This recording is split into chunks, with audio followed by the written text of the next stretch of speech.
Well, I fitted the centre stand to my Z1 frame, but the problem is getting the spring on in a safe way. Now there's an easy top tip to do this.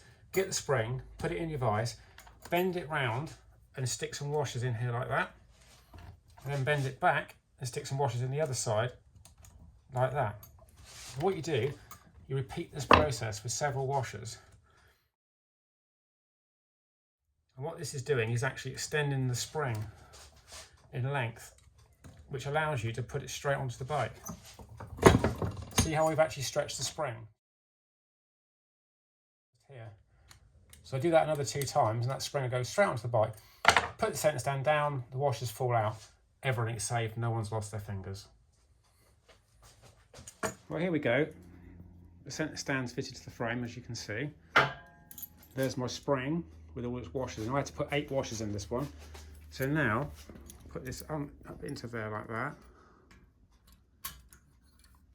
And then this will just literally squeeze in like that. And when you put the stand down, watch what happens.